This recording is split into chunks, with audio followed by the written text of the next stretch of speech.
King, let her... So, I just finished watching Animal Watch's... Oh, finally, you sat. King wasn't letting her sit. She's gonna wander off. Because it's been a long day. Oakley! Out of the kitchen. Animal Watch's new video on the show versus racing line huskies, and I kind of have to disagree with her. She's sort of using one example of a husky, of one show husky. This is the only show husky she's comparing the racing line to, and she's also comparing racing line huskies that are completely different upbringing from her show husky. I already commented this. Oakley is actually of racing lines. She is longer legged, sleeker body, shorter coat. If she will quit playing with King. And as you see, yeah, they're hyperactive, but they've also been in a car all day, and you all have seen videos of Oakley just laying there so placidly. Like, it's not that racing line huskies aren't trainable. And more than likely is these dogs are expected to only run. Yes, I have that expectation of Oakley because she's a husky, but I also have expectations of her to sit and lie down and, do commands, which is what I've raised her on since she was 6 months old.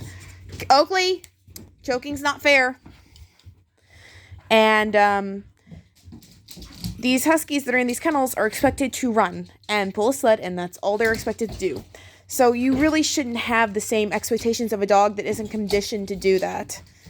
And you also should not expect the same amount of training on a racing husky that's meant to only race on a racing dog that you would on a show dog that was bred to be shown, which is what Annika's husky was meant to do. Hey!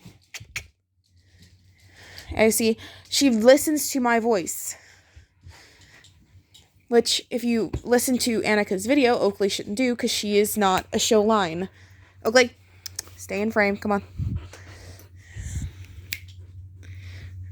And I've also noticed racing line huskies like to only listen to one or two people, which it makes sense. If you have your lead dog and you're running a team, you don't want your lead dog to be taking commands from any passerby on the street. You want your lead dog to only take commands from you and also be smart enough to ignore you if you're going to do something fucking stupid. Like, say, cross a frozen river that isn't completely frozen, and your whole team could go through the ice and fucking die. Like, it is not a lack of trainability if they ignore you. It's literally what they were bred to do. Like, I just hate when people take a sample size of one and against a sample size of another without any sort of control. Like, the upbringings of these dogs should be the control. Like, if you take a racing line husky and a show husky that are raised the exact same way, that would be a reasonable comparison between the two. Not a show husky that was bred to show and trained up with that expectation to be a show dog and a pet against racing line huskies that are bred to literally only run and pull a sled and have no other expectations of them. That's my rant, guys.